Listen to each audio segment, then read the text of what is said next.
Osio, this is the Cherokee word for hello. For this UN International Day of Peace during Peace Week, we would like to welcome you and introduce you to a panel of some of the members of our Sunray community. We are all members of the Sunray Meditation Society and Peace Village Land Trust, a spiritual society located in Lincoln, Vermont, and based on the Ywahoo, Cherokee, or Salagi peace villages. We would like to take you on a journey to share how Sunray became a UN NGO of the United Nations and some of the work, past and present, that Sunray is carrying on globally on behalf of Indigenous peoples. Here is a slide. Whoops. Please, next slide. We have two events that we're offering to you this Peace Week, so we hope you'll check out both. Next slide. Next slide. Here is our founder and spiritual director, Venerable Dhyani Ywahoo, with a book she published in 1987. You may remember that she offered the prayers to the fire on the solstice during World Unity Week in 2022 and closing prayers for the 99 Days of Peace. This past June, she led the opening prayers for the World Unity Week New Earth Rising. She also participates with the 22 women offering prayers on the 22nd each month. Today, we would like to give an example of how Venerable's work globally has continued to plant seeds of good cause. One important seed is bringing her Peacekeeper Teachings to Costa Rica. We highly recommend this book if you're curious to learn more about this amazing global peacemaker. Venerable Dhyani is the holder of 3 intact spiritual lineages.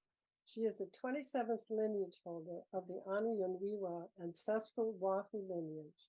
She also is recognized Tandro, or master teacher of Tibetan Dharma. Venerable Dhyani is also the chief of the Wild Potato Clan of the Eastern Ywahoo Cherokee Band. How did all this come about? How did an Ywahoo Cherokee chief and wisdom keeper end up helping Indigenous peoples in Central and South America? First, let's take a brief tour of her peace village. Then we will introduce you to our panel, all of whom played key roles in bringing this about. Next slide, please. Here we have the clan pole and our Tibetan Buddhist stupa, which are located at the entrance of our Sunray Peace Village to welcome you as you enter. On the right, as you enter, a clan pole greets you. It is carved with symbols of the 7 Cherokee tribes. Venerable Dhyani's Wild Potato Clan is at the top. Clan poles always mark the entrance of Cherokee peace villages. On the left, when you enter, you see our stupa, and you'll see on the slide that they're reversed. Next slide. To give you an idea of the beautiful sacred land within which Dalai Lama is located, here is a view of what is now called Green Mountain Park. Next slide. Here is the entrance to our peace village. If you were to look to your right, you would see that clan pole, and to the left, you would see the peace stupa just after you enter. Next. Here is our octagonal Adawi temple, where we welcome people of all faiths. In addition to Ywahoo altars and Buddhist lineage altars, there are altars of all the major faiths to join us in prayers for peace. A bit of history. These so-called white or peace villages were places of sanctuary for all, even non-natives, until they were forbidden when the United States government took away the rights of Indigenous peoples to their spiritual sovereignty in the 1800s. After these rights were restored in 1978, with the American Indian Religious Freedom Act, Venerable Dhyani Ywahoo, in fulfillment of a prophecy long held by her ancestors and other Indigenous wisdom keepers, established this Ywahoo Cherokee Peace Village known as Odali Utuji translated as Hope Mountain. It is located in the Green Mountains at the base of sacred Mount Abraham in Lincoln, Vermont, at the watershed of the Appalachian Mountains, where 7 springs rise up and rivers run to the sea. Venerable Dhyani and her grandparents described this sacred land in detail, so that Venerable knew when she saw it that this was indeed the place of prophecy to settle and establish once again an Ani Yunwiwa peace village where all are welcome, and as the home fires for these peacekeeper teachings, which include both Ani Yunwiwa and Tibetan Buddhist ways of peacemaking. They also prophesied that Venerable would travel the world to bring these teachings where most needed, including going to the House of Micah, which we know as the UN. This indeed did happen, as you will learn from our panelists. Next slide.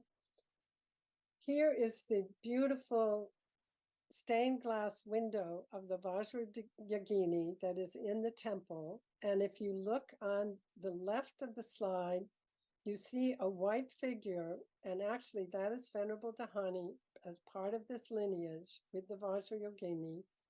And she has braids, and she's actually carrying a crystal, which you can't see. And on the other side is our beautiful white Tara shrine, and the compassionate earth Buddha, Siddhi Garbha, is the statue in front. Next slide. Here's another view of them.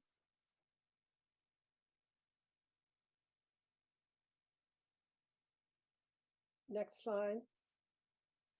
Here's a slide of our peace arbor where we keep the ceremonial cycles and welcome everyone to our monthly new moon fires. In fulfillment of prophecy, we hold our annual elders and youth peace gatherings in person as well as online at the end of July, bringing all together to hear the wisdom of elders, youth, earth and quantum scientists, educators, artists, and musicians.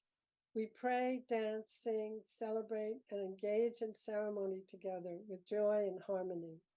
We invite you to check out our award-winning documentaries on Vimeo, Peace Village and Passing the Flame, which invite you into this experience. Next slide. Here is where you can find them, and we also will be pasting all these links in the chat for your information.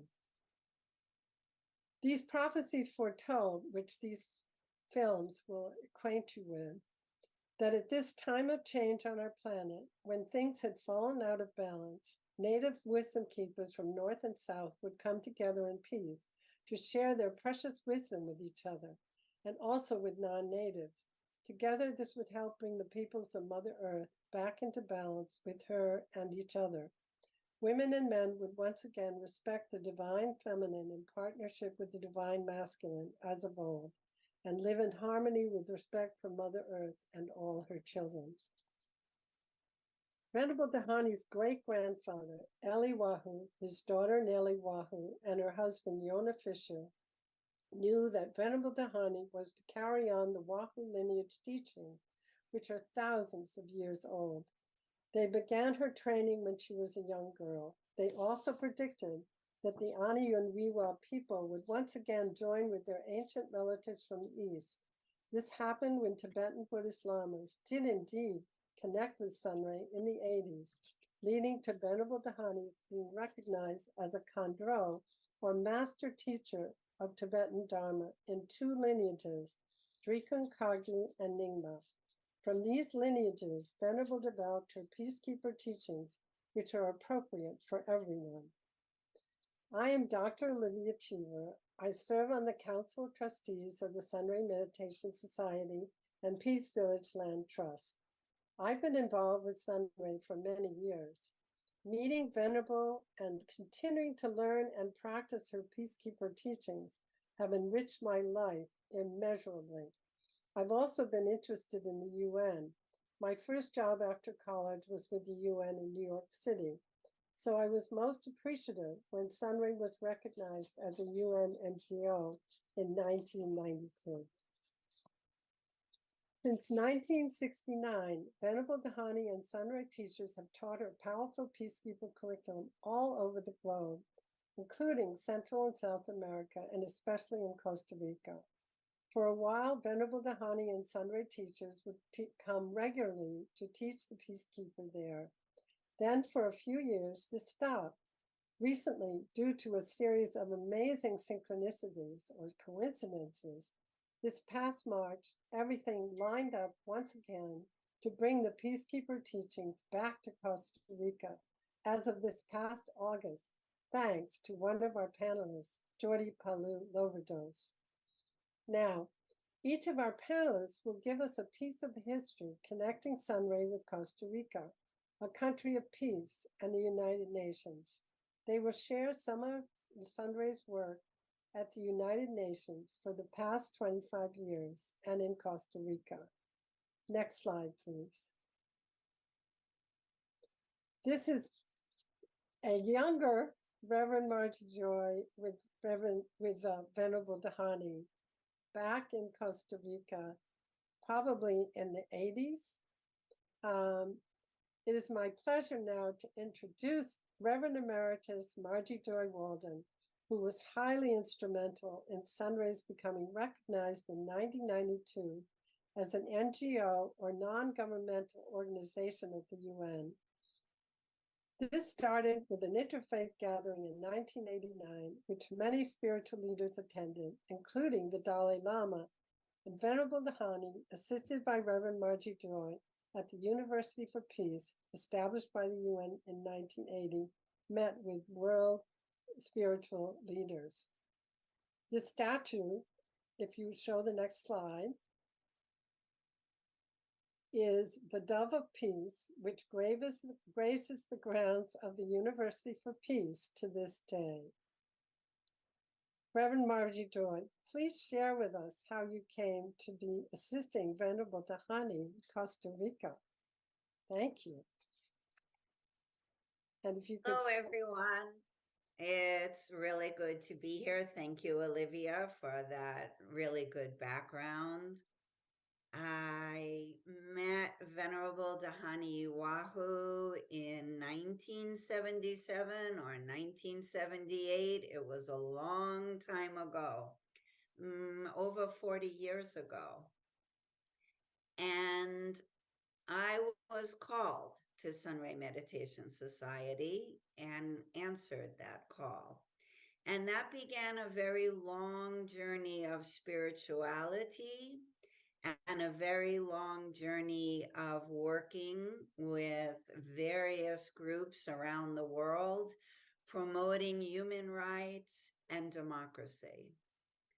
The people of Costa Rica, the indigenous people of Costa Rica, heard about Dhyani Ywahoo and sent out a call through the ethers to find someone who can help them with certain injustices that they were facing in the 1980s. And I was asked to go on a trip to see what was happening and to help plan for a big conference that was being for all religious leaders together at a very famous basilica in Cartago, Costa Rica. The name of the basilica is the Basilica de Nuestra Señora de los Angeles, the Basilica of the Lady of the Angels. And I arrived in Costa Rica and was shown the places where this big interfaith conference was going to be held. And finally, on arriving at the basilica, it's a grand building. And it was shared with me that this basilica was built in 1639 originally, on a site where an indigenous maiden had found a statue of Mother Mary with the Jesus. And she brought that to the local priest. But the most amazing story is out of this rock, waters sprang, waters that were needed. And this was considered a miracle by Indigenous people. And the waters that came from that rock were considered very healing waters. The church and people from Spain arrived in the early 1600s, and by 1639, a basilica was built on this particular site. In the basement of the basilica, there is a mural, and the mural shows the indigenous girl who found this rock and the waters. And when I was taken into the basement to be shown the mural in the basilica, I was really surprised because the mural was a painting of Venerable Dhyani Ywahoo, even though the story happened a long, long, long time ago. So the plans were made. His Holiness the Dalai Lama was invited to the conference. Venerable Dhyani Ywahoo was invited to the conference, along with religious leaders from the Archdiocese of Costa Rica, specifically the Basilica, as well as Muslim leaders, Jewish leaders. Everyone was there. And Venerable Dhyani Ywahoo, when we got there for the conference, which was to include a ceremony at the Basilica as well as a ceremony at the University for Peace. At the Basilica, the day of the ceremony, Dhyani Ywahoo wanted to make sure that the Bribri, the indigenous people of Costa Rica, were included in the interfaith ceremony. And we arrived right before the ceremony was to begin. And she insisted that Porfirio was the name of the Awa, the highest ranking spiritual person of the Bribri at that time, was given a place on the altar in the basilica. And the basilica was really crowded with people. And Dhyani and Porfirio, His Holiness the Dalai Lama, many other religious leaders entered the basilica. There were so many people in the basilica that people were literally climbing the pillars of the church to watch the ceremony.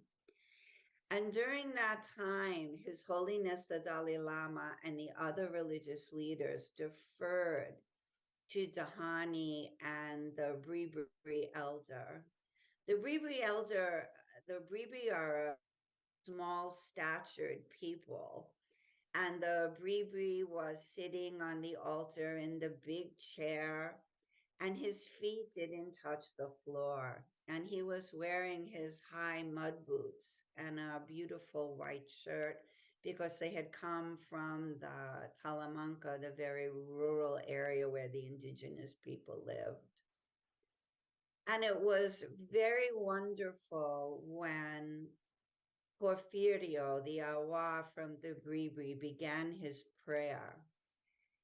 The light rays came through the windows of the basilica and lit up Porfirio and Venerable Dhyani Ywahoo.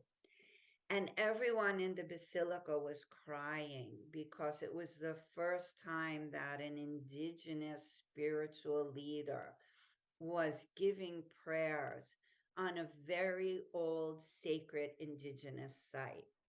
Why was this important? It was important because indigenous people in Costa Rica did not have citizenship in their own country. And there was an organization called CEGETCO, La Voz del Indio de Costa Rica. It was an organization that was formed by Jose Rojas and Jose Carlos Morales, to protect the rights of Indigenous people. Indigenous people didn't have citizenship in their own country. Indigenous people had to take on Christian names and couldn't keep their indigenous names. And so Sunray Meditation Society, under the direction of Venerable Dhyani Ywahoo, we worked really hard to ensure that Indigenous people were given citizenship in their own country. And under the presidency of Oscar Arias, this came to pass.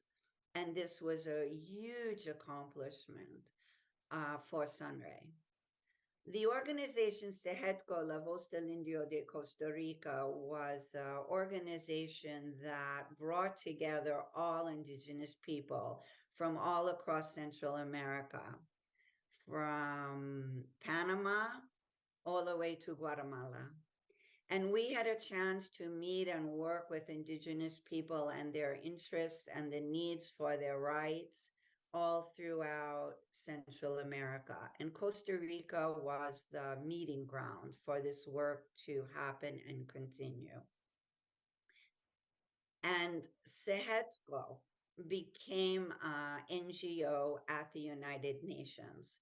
And I was humbly asked to represent Sehetco at the United Nations.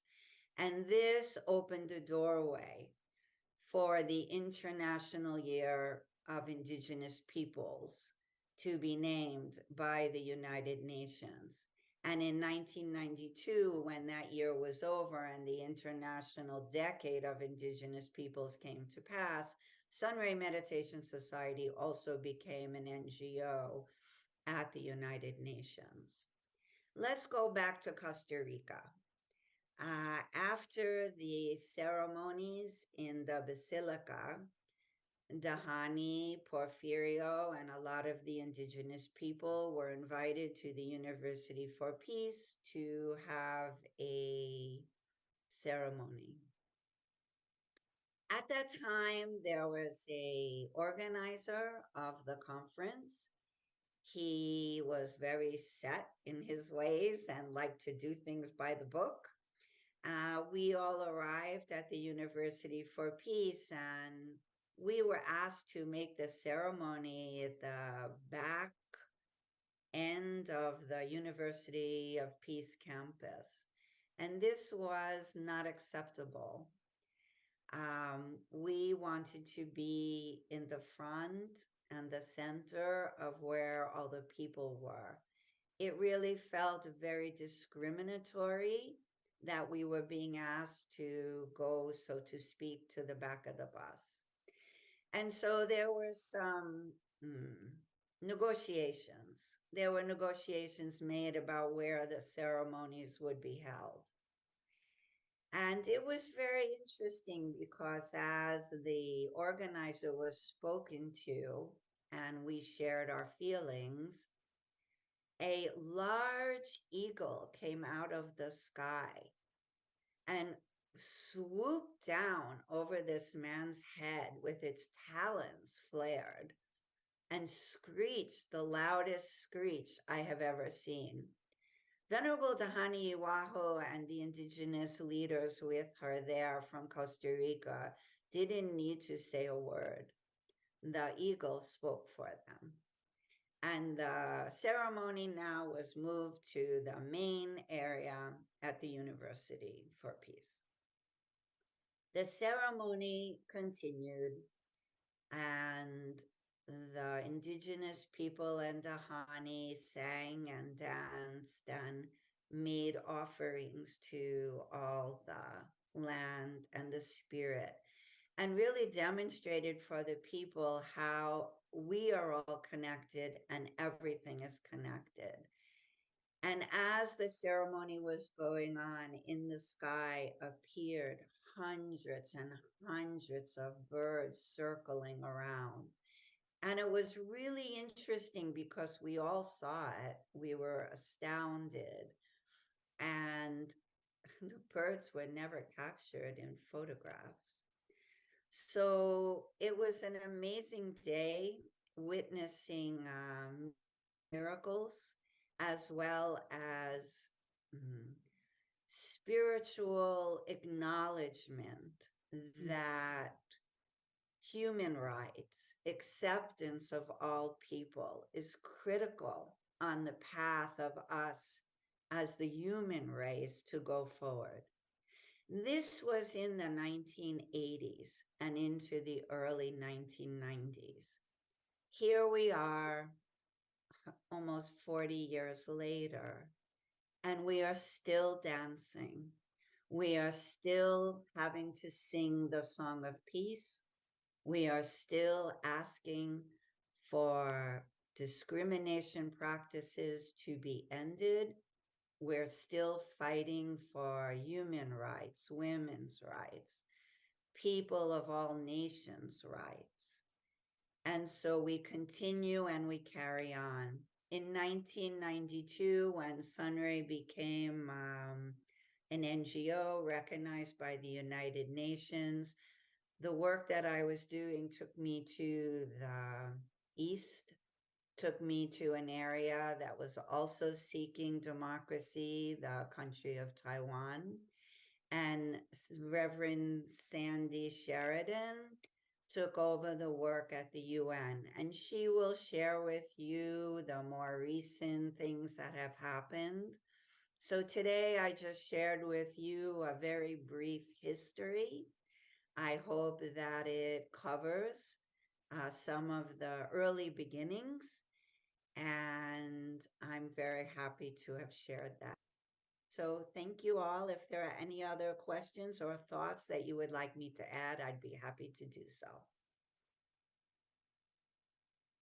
Thank you, Reverend Margie Joy. What an extraordinary story, and so beautiful to lay the groundwork for what Reverend Sandy Sheridan is carrying on now at the UN.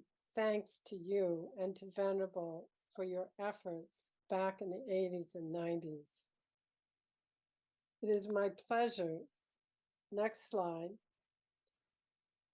to introduce Reverend Sandy Sheridan, whom you have just heard, is our representative at the United Nations in New York City, advocating for Indigenous peoples' rights for over 25 years. And I'm going to turn it over to you. And thank you so much, Reverend Margie Joy. Reverend Sandy, how did this, what happens now at the UN with Sunray UNGO? Greetings, everyone. It's so nice to be here. And thank you so much, Reverend Margie Joy, for telling the story of how it began, how Sunray NGO began. It's truly remarkable. As you heard, we are at the United Nations because of that, because of Venerable Dhyani Ywahoo, because of Reverend Margie Joy and others who brought this together. Our work at the United Nations involves the NGO Committee on the Rights of Indigenous People. Carolyn DiCarlo and myself are the representatives. The NGO Committee it's an Indigenous forum. It's a place for Indigenous peoples to express themselves, to get together, to advocate for their rights in the UN system. Just a few things. Indigenous people have been guardians of our planet to benefit humanity for thousands of years. Forests managed by Indigenous peoples store 38 billion tons of carbon, balancing the CO2 emissions in 2013. It is their right to have basic human rights of peace of mind, security over their lands, territories, and resources. And as we know, this has historically often not been the case. The United Nations is a nexus point. It's a place where Indigenous people from all over the world can connect internationally. So you see Indigenous people at the United Nations, you see the diversity of culture, the diversity of peoples. And this is who we are working with, thanks to the Peacekeeper Teachings, a map a global map of indigenous people. Now, it's estimated there are between 370 to 500 million indigenous people around the world. That makes up 6.2% of the population, which would be the whole population of South America. Indigenous people are everywhere, all over, from the Arctic, the South Pacific. Just some examples of indigenous people in the United States and Turtle Island, as you know. There's the Lakota, the Wampanoag, the Cherokee, the Navajo.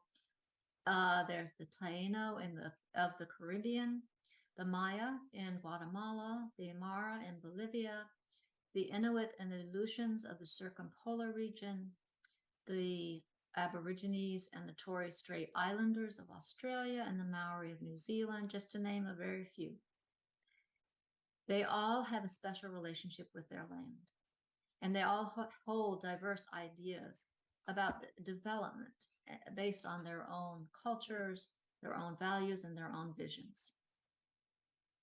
And I want to say something here just to clarify and make sure that it's understood that as Sunray NGO, we take our cues from indigenous people. We take our directives from indigenous people.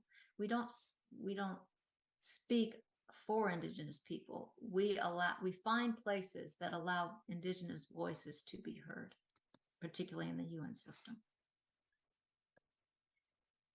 One of the big events of the year is the UN Permanent Forum on Indigenous Issues. It's held every year in the spring, where indigenous people from all over the world come, they get together, they can speak about their problems. It's in the UN system, it's considered an expert body within the Economic and Social Council, and it has a mandate to provide assistance for indigenous issues into the UN system. So to share about indigenous issues into UN agencies, to different funds and different programs within the UN system. It's also to raise awareness about indigenous issues and to promote the integration and the coordination of activities relating to indigenous issues, and especially with the United Nations Declaration on the Rights of Indigenous Peoples. The Permanent Forum is one of the largest gatherings with over 1,000 participants. It has gained increasing recognition and with an impact on global platform for dialogue, cooperation, and concrete action with indigenous peoples. Now, one thing that I've really noticed, and I've attended the Permanent Forum since the beginning, which is about 22 years, is indigenous people, not only are they able to come forward and speak to the United Nations, and the people that attend the Permanent Forum are indigenous organizations, UN agencies, governments of countries, and NGOs. So their voices are heard by many people. But the other thing, that's on a formal basis, but on an informal basis, what I've really noticed is most valuable is they get to talk to each other. This is one place where indigenous people from all over the world can come together and be able to talk to each other about their situation, so they can share. You know, you can hear about the extractive industries in South America. Well, the extractive industries are a big problem in Indonesia also. So these people can share what's going on. They can share ideas of how, what's worked for them. This is another picture of a Native American chief. So on the NGO committee, just briefly, what do? We work on policy. Again, we're in the UN system, which is so much about policy. General advocacy, working for some kind of political balance. We write letters to heads of state, to the Pope, things like that. Mainly, it's really about education. We really bring indigenous people to the international community, to the UN system, to share about their life and their experiences and what they're looking for and what works for them.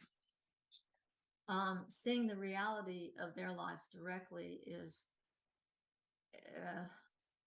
it's really challenging. It's difficult to hear the heart-wrenching situations that Indigenous people are enduring around the planet, and what to do for them or with them.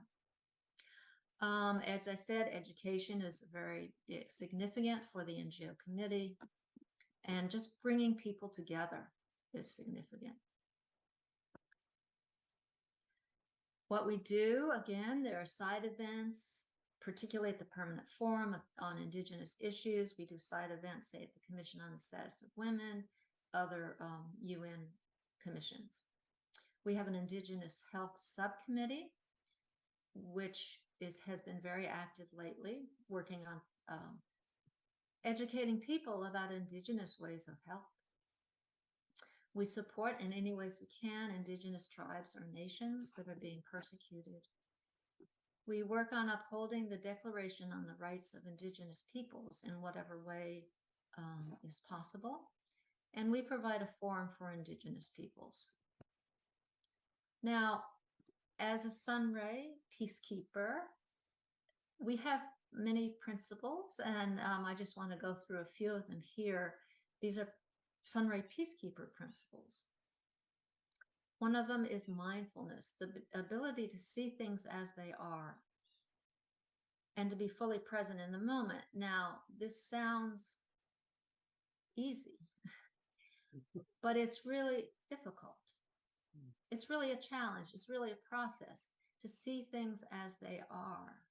So it takes meditation practices, activities to be able to clear your mind so that you really see things as they are. Peacekeeper consciousness is recognition of one's ability and power to manifest peace through the right relationship with all the family of life. So really taking responsibility for peace and manifesting peace, which is part also of caretaker mind. It's a privilege and a duty to serve as a caretaker of Mother Earth.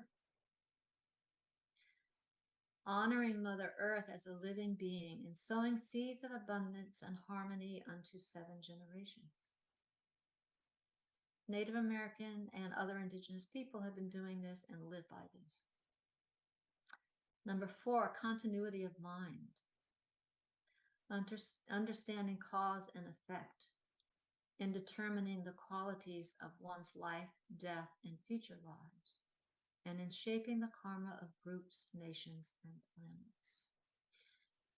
So through practices, through peacekeeper trainings, through meditation, beginning to understand how your thoughts, your words, your actions affect what is happening in your world and on the planet, and helping to shape that for peace. One of the most significant instruments now is the United Nations Declaration on the Rights of Indigenous Peoples. It's the most comprehensive at this point in time. It's a universal framework for the minimum standards for survival, dignity, and well-being of Indigenous peoples around the world. It elaborates on existing human rights mechanisms. It was passed by the UN General Assembly in 2007. So it has been around and it is being used extensively, particularly in supporting Indigenous rights like land rights for Indigenous peoples throughout the world. And just to say, when it was passed in 2007, there were 4 countries that voted against it at that point in time. And those 4 countries were the United States, Canada, Australia, and New Zealand. Now, since that time, with the change of leadership in those countries, it has been accepted by those countries.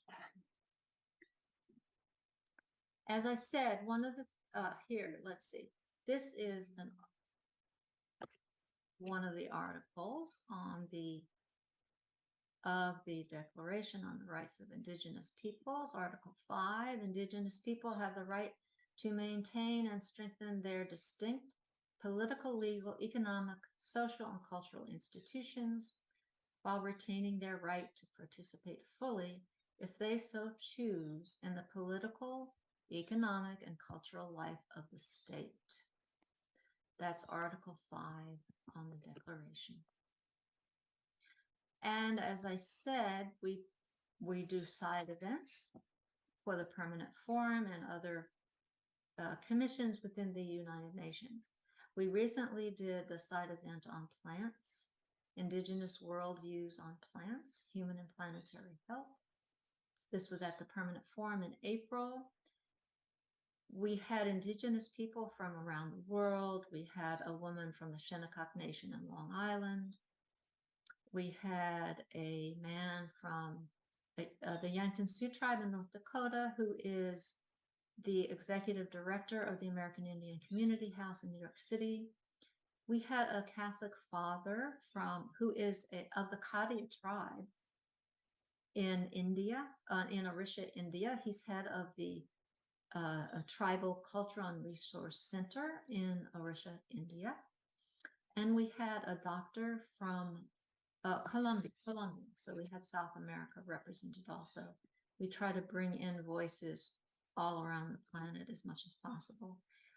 Earlier on last year, we did a side event on Indigenous healing ways for mental health, where we brought young Indigenous people who were working in this field to share about their experiences as really living in two worlds. So their traditional Indigenous ways and ceremonies and processes, as well as being in the more established world that we know of. Several of the people were from North America or Turtle Island, and we were fortunate to have a young woman from Nagaland in India who shared wonderfully about the culture and the Indigenous people there. Now, to finish up, the United Nations is one forum on the planet where all countries have the opportunity to speak to one another. It's a forum for collective and collaborative communication. The United Nations is hardly a perfect system, but it's what's available to connect people, to connect voices and people around the planet. We're grateful to Venerable Dhyani Ywahoo, Reverend Margie Joy Walden, and others who began this international work in Costa Rica. We're grateful for Venerable's ancestors, for the vision, for the fire of wisdom, for being able to see the possibilities, for the compassion and the skillful action that has allowed Sunray to be involved with the United Nations as an NGO for the past 31 years. Thank you. Thank you, Reverend Sandy. How wonderful to hear with both you and Reverend Margie Joy how Sunray has built this incredible way to continue what was started in Costa Rica and to expand it to the Indigenous Forum at the United Nations. Thank you so much. Now, I'd like to introduce Jordi Palu-Loverdos, who is a member of Sunray's White Horse Aduji Society, which is made up of international lawyers and mediators. And Jordi just returned in August from once again bringing Sunray Peacekeeper Teachings, as well as his own important work, which he will tell you about, to Costa Rica. And he just got back this past August. Jordi, while you begin to share, I'm going to stop my video and put on your photos, okay? And then you can narrate for us. Thank you. I'll be right back. So please start. Don't wait for me. Thank you, everyone.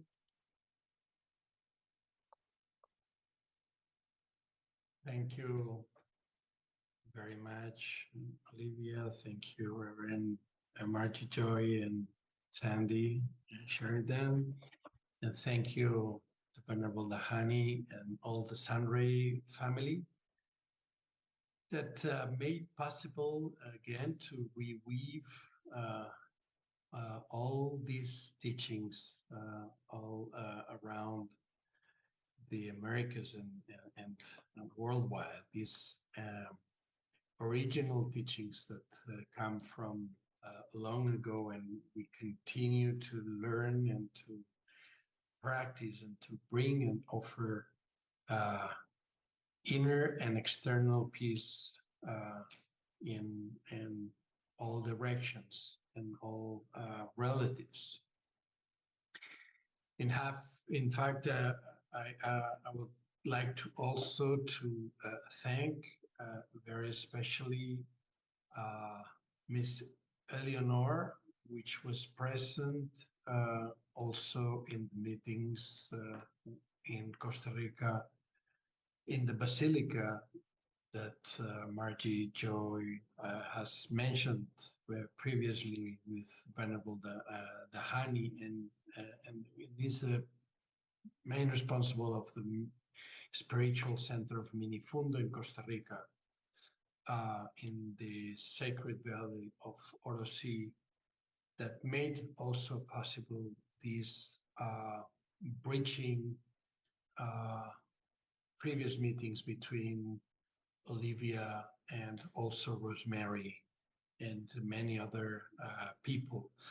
So I was so grateful and honored to have the opportunity to share the peacekeeping, peacekeeper teachings and the Salmon teachings of Venerable Dhyani, of Joe Washington, and many other elders in a very special land as Costa Rica. As it was mentioned before, in fact, Costa Rica, as you know, is like a bridge of the Americas and the peoples, the indigenous peoples in all the Americas. And we know that people from the south and the north meet in the center in this beautiful bridge. And with the continuation of what Margie Joy and Venerable Dhyani started, as Margie Joy has beautifully shared previously, we had mainly three, let's say, public celebrations and events. The first was focused on the Salmon Way teachings. Maybe you will see the little altar that we built for this beautiful meeting, where we could see not only, let's say, the principal elements of the altar that we share in our celebrations, but the voice of our ancestors book was present there, and Salmon, like Salmon in the Water book, was also present there, together with all these elements. So we made present all the Sunray family, all the Ywahoo lineage elders that were present at that moment. And in fact, we made present this energy that Venerable Dhyani shared in this beautiful book, saying very clearly that in these present times, for making peace, it's not possible to make that alone. And we need to do that in group. We need to do that in community. Of course, the United Nations is a special manifestation of that. In Costa Rica and in many other places around the world, but especially also in Costa Rica, we were aware at what level at the United Nations currently there is still this challenge of people and groups really involved at high level to bring peace all around the world, and also some interests, international and national interests, that this is not accomplished. So this challenge is something that probably, with these words of Venerable Dhyani, making that so present, we need to commit ourselves in group. You see here, for instance, this was something that we did previously in Costa Rica.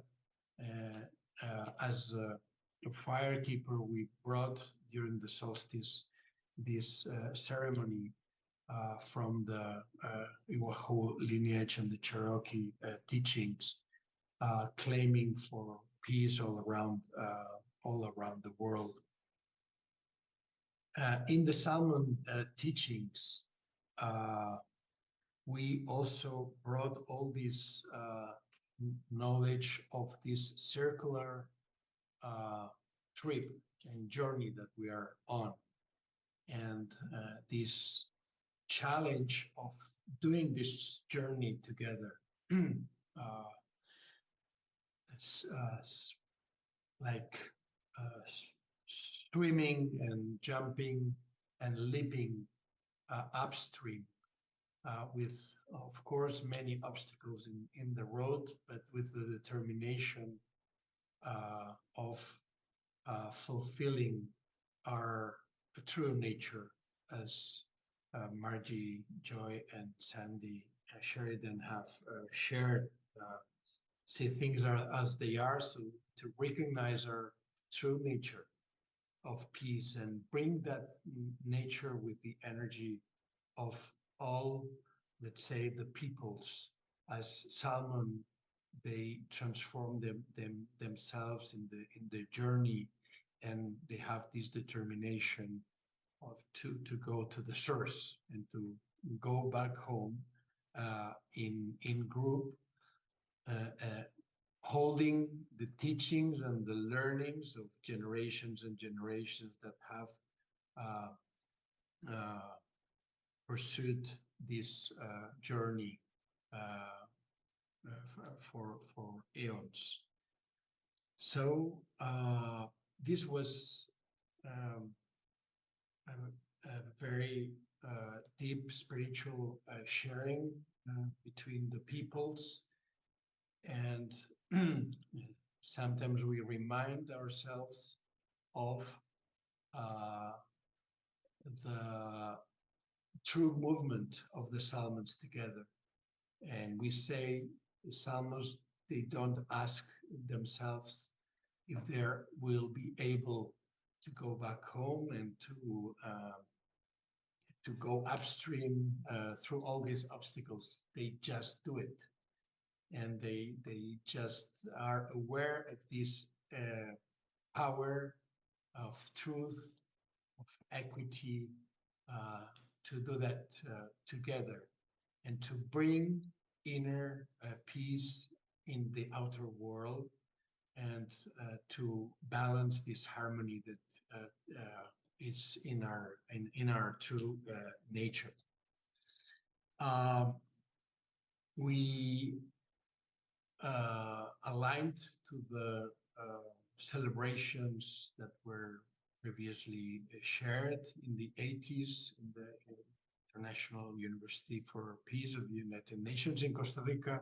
We did 2 public events in the University UNED of Costa Rica with people present of many sources and diversities and peoples all around the world. And there were also 30 students coming from a very special place where violence takes place every day in their lives. All these students were committed as peace actors in their school, and we shared also about the Mr. Lipton's metaphor about the transformation of the butterfly and how this transformation takes place in another being that is not apparently in the origin a beautiful butterfly.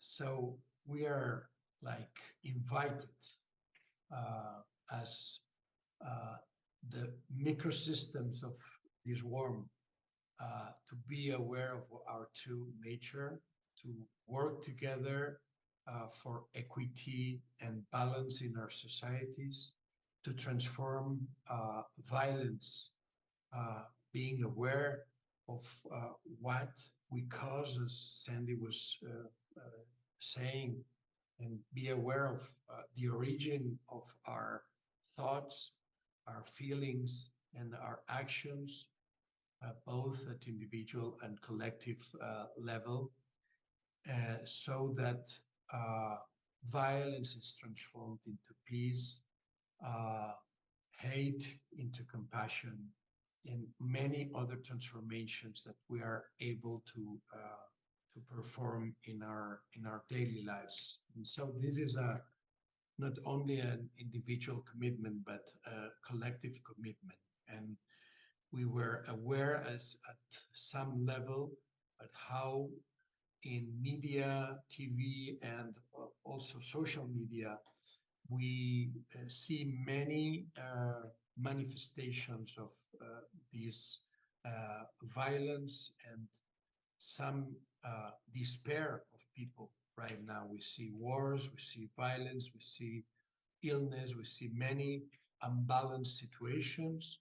And this is sometimes what is seen in all this media.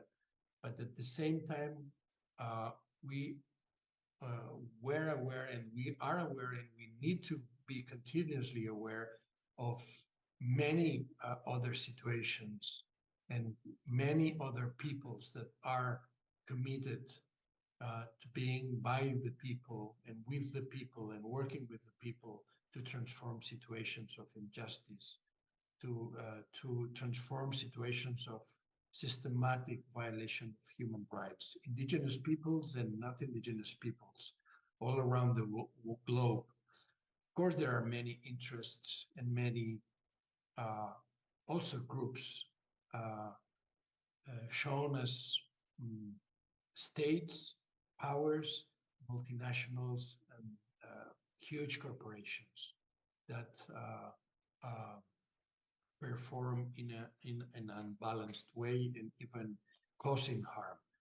But at the same time, we were sharing of the real power of the salmons working together, or the microsystems of the butterfly being aware of the true nature to transform at a collective level of this situation. And we were also finishing with that at the Basilica in a very intimate meeting, and we could see in the ceiling of the Basilica a beautiful image that was in fact connected with the natural temple of the Bribri. When we visited in Talamanca the Bribri families and the Bribri people. So maybe I want to focus in a symbolic movement that we made. In fact, I offered the Salmon teachings and the Salmon book to Mr. Fausto, which was the elder that received us, to Maritza, to Renata, to Manuela, coming from Minifundo. And as I had the opportunity to share with this elder and also his grandsons, I spoke as a Spanish citizen, saying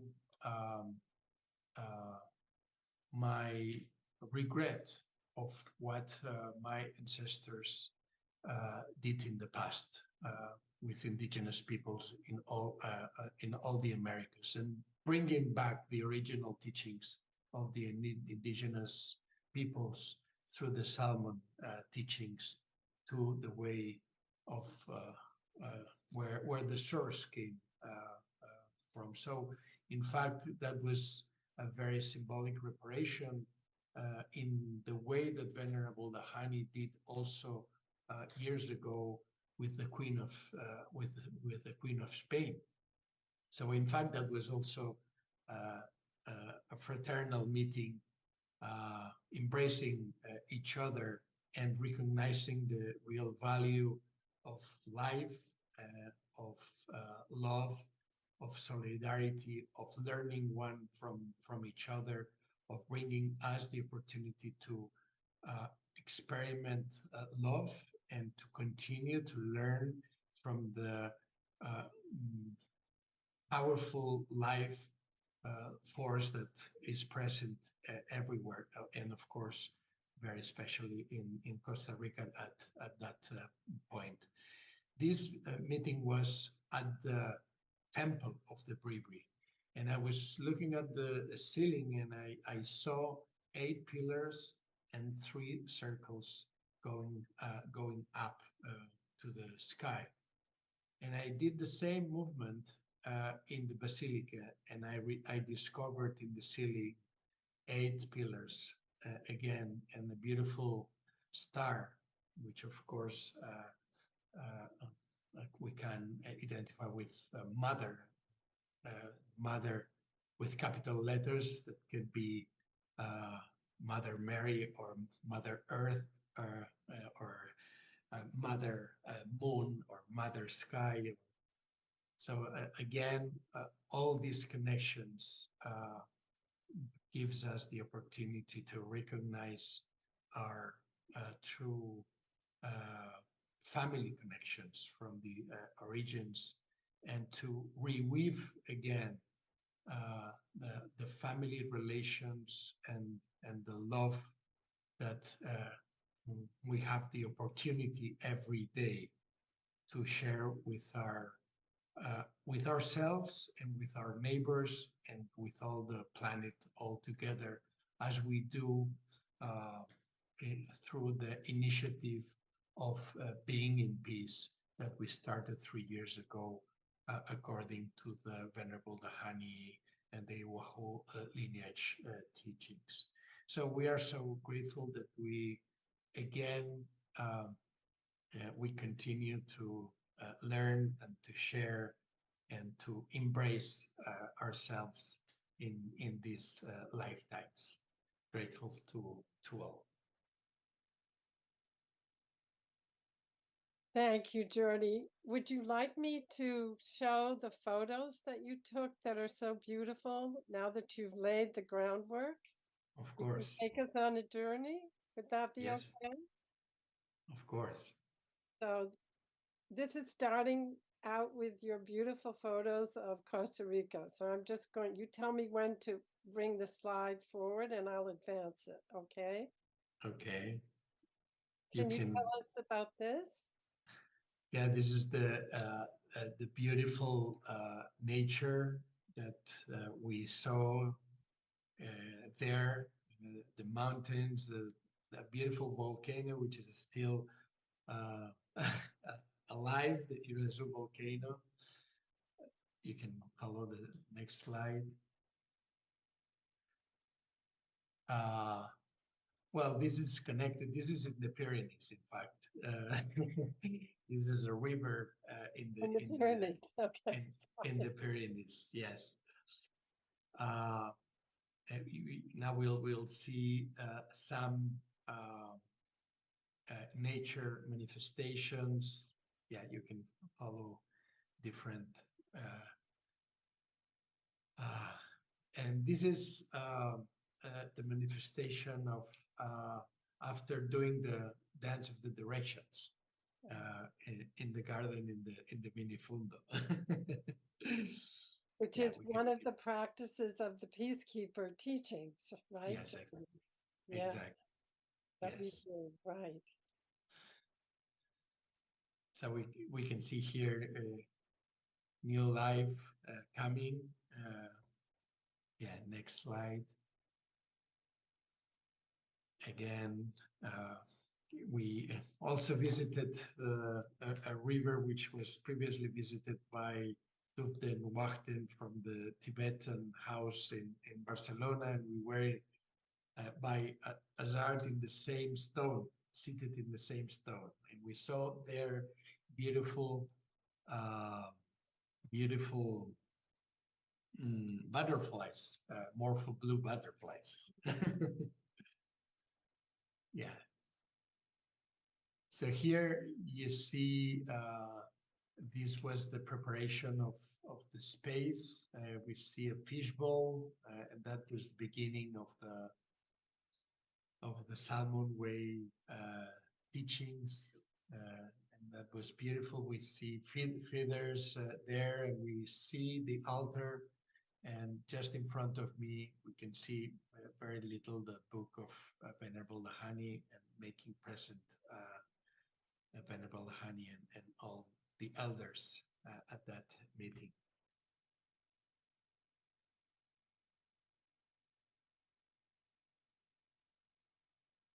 We can see here Rosemary, which was preaching together with Olivia and making possible this beautiful connection, connecting through meditation in international spaces. So she was, of course, present in the Salmon Way teachings. Here we see also Miss Eleanor and the other participants, Manuela and other participants of the Salmon Way. We were like 25, 26 people sharing intensively. Some of the participants were also native indigenous peoples from Costa Rica and from other origins. So we can see here while we were doing the Salmon Way. Maybe, yes, you can point at this. Yes, here we can see the altar with the light, the sweet grass, the crystal, the corn, water, and salt, the elements in the altar. And at the center, we see, as we were saying, Venerable Dhyani and all the elders present together. Yes, and this image was placed just there in this room, and we see this beautiful angel of equity with the balance, holding the balance, not with a sword in the middle as justice does, but with the stars holding in the left hand. So it's a beautiful image of the new being. This is the daughter of the justice, in fact, which is a more evolution that the justice, bringing equity in many places. Here we can see the temple. Sorry. Yeah, the temple, and this is also symbolic because the fruits were brought to one shore from another. And the temple, this is the temple that I mentioned before, that is built by 8 pillars and the 3, in fact 4 circular wooden structures until the top. I think Margie Joy was with Venerable present in this type of temple. So and in fact, it is important to know that this was rebuilt after a previous temple was burned intentionally. So the father of Fausto had the determination to rebuild it again according to the original teachings that they received. And in the next slide, we see the elder Fausto. This was us embracing each other. We see the Salmon teachings going back home, literally. And so this was the embrace with the elder. And we see that he was talking in Bribri, and her wife was making the translation into Spanish. I was given the opportunity to play the drum, the traditional drum of the Bribri, and I played the rhythms that we celebrate in the arbor that Olivia was mentioning before. Maybe we can see here again the temple, and the following one we can see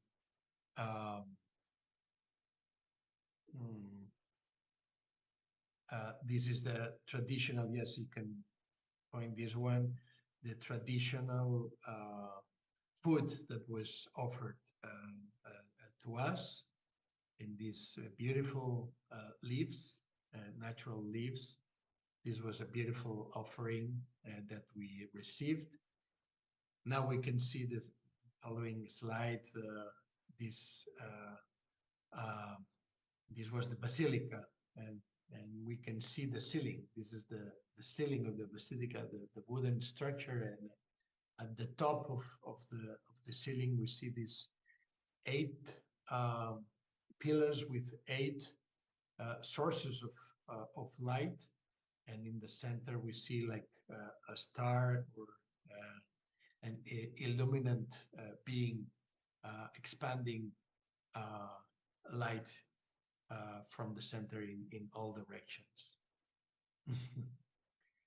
Jordy, I just wanted to ask Margie Joy, if this was the basilica where the light came down and shone on Venerable Dhyani and Porfirio, the Bribri elder, is that not right?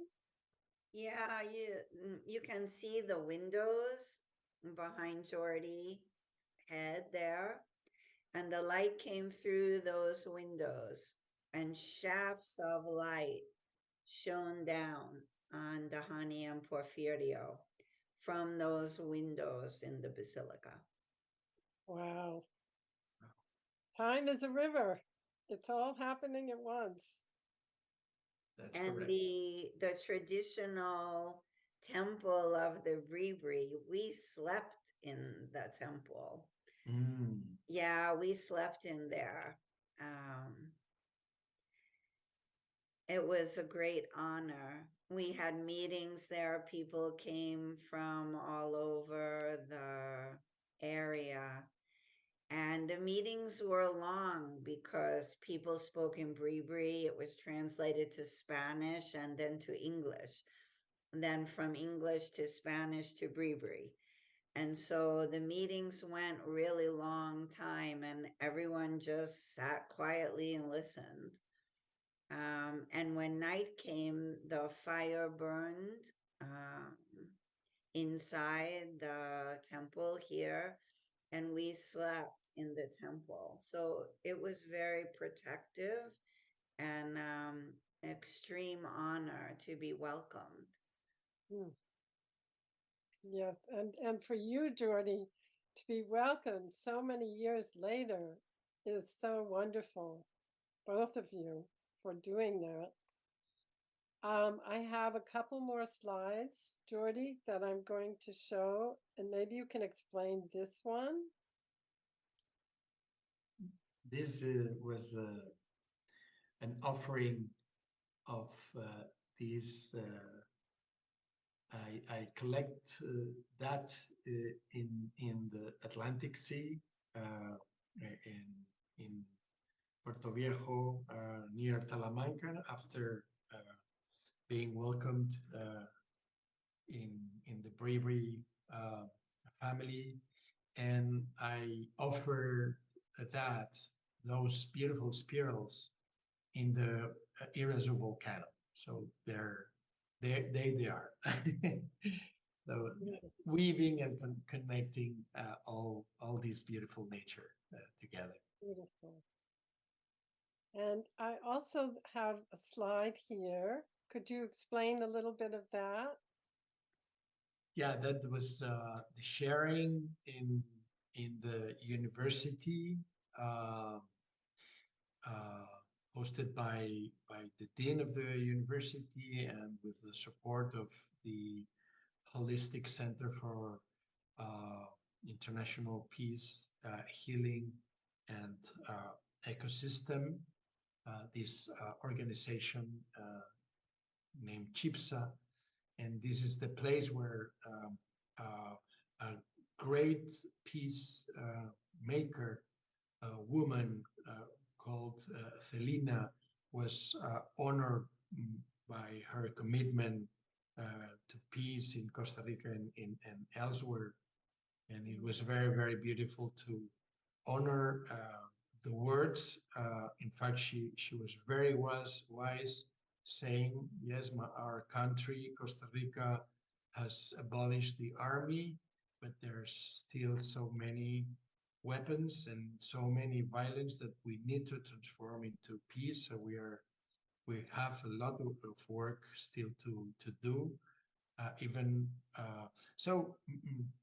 Being aware of also the opportunities of Costa Rica of reaching peace through all the Americas. Mhm.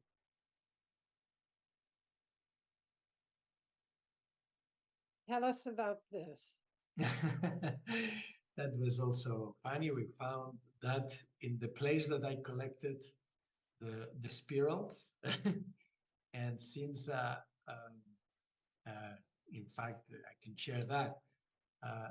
According to your introduction, I was initiated by Venerable Dhyani as a white horse Gaduji member.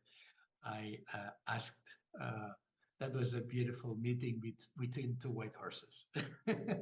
So beautiful. I love that. Thank you so much for sharing that slide. And then we have this beautiful slide. Yeah, so beautiful. No words are needed. We see the life force so beautifully all around, and it's so special, so special. And this is the last slide. Can you tell us about this, Margie Joy? This was one of our first visits to Costa Rica. I'm there on the left, Venerable Dhyani Ywahoo and her son Tatanka Churu. And on the right is Reverend Dr. Louise Diamond. We were taken to Talamanca. Was one of the first times that we met with the entire community of Indigenous people, where many of them live up in Talamanca, which is on the border of Costa Rica and Panama. And this is where we stayed and we shared, and this is where all the translations and the concerns of the Indigenous people were shared.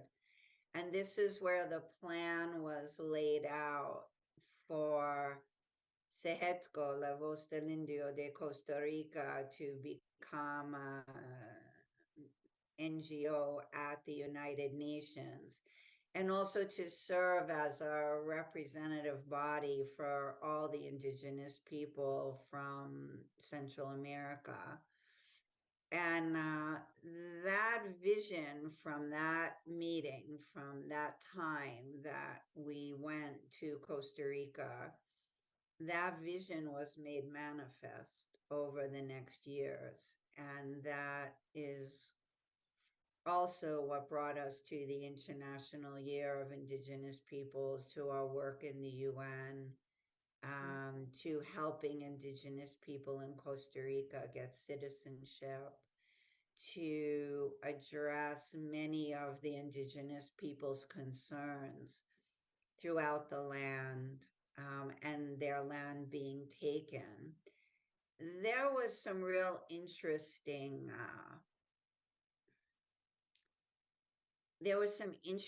things that were going on at the time. Costa Rica had an organization called InBio, and the people from InBio were coming to Indigenous people and asking them to share with them the many plants of the rainforest and their healing properties. And the Indigenous people were sharing their innate knowledge of the plants, and they were not being compensated for that information at all. And so there was a lot of discussion about how that could be corrected as well. There were many things. This was the first step. This picture is a memory of the first step that led us to where we are today, to Reverend Sandy Sheridan's work, to Jordy's work, to the ongoing participation of recognizing the need for continual support and care for rights of all peoples on the planet, especially Indigenous people who have some really innate old knowledge of how we need to be in relationship. As we continue along this path, as we witness climate change, as we witness great storms, as we witness more hurricanes, the warming of the oceans, the temperatures rising, where I am now in North Carolina, to 100 degrees today.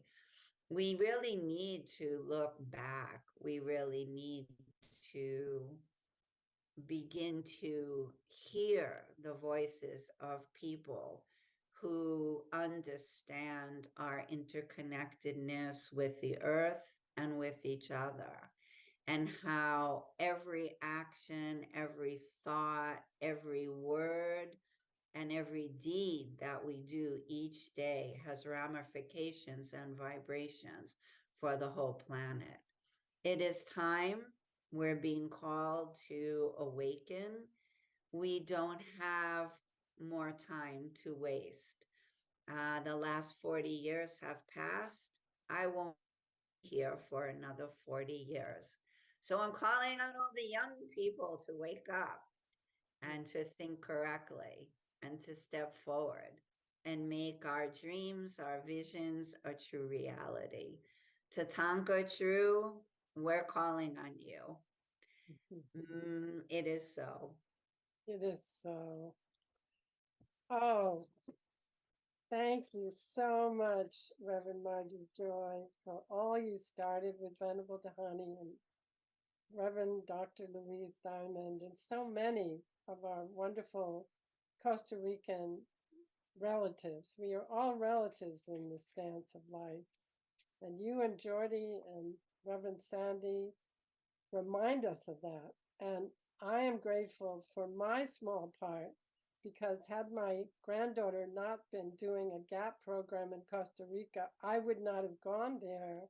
And Rosemary and I would not have organized a way to bring a reunion on Zoom of Venerable Dhyani and Eleanor, the wonderful organizer back then of the Peace Gathering and the wonderful founder of the Minifundo Retreat Center that you saw, where Jordy gave his salmon way this past August. I was there with my husband in March with no idea that any of this was going to happen.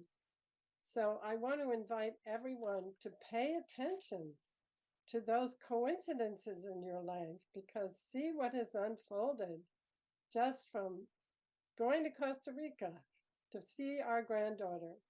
And may it be so that the young step forward. We're passing the flame, as you said, Reverend Margie Joy, to them. And I'd like to thank so much our panelists, and we have links that we will be making available in the chat. I want to thank our wonderful tech maven behind the scenes, Julie Jeffrey, who helped us make this possible. And most of all, I want to thank Venerable Dhyani Ywahoo and her Wahoo ancestors, Ellie Ywahoo, Nellie Ywahoo, and Yona Fisher, and also the ancestors of Porfirio and the other Bribri, for bringing this circle together. The spiral is continuing, and we are all relatives in the dance of life. Aho. We hope to see you at the Peace Village or in Costa Rica. Thank you so much. Thank you.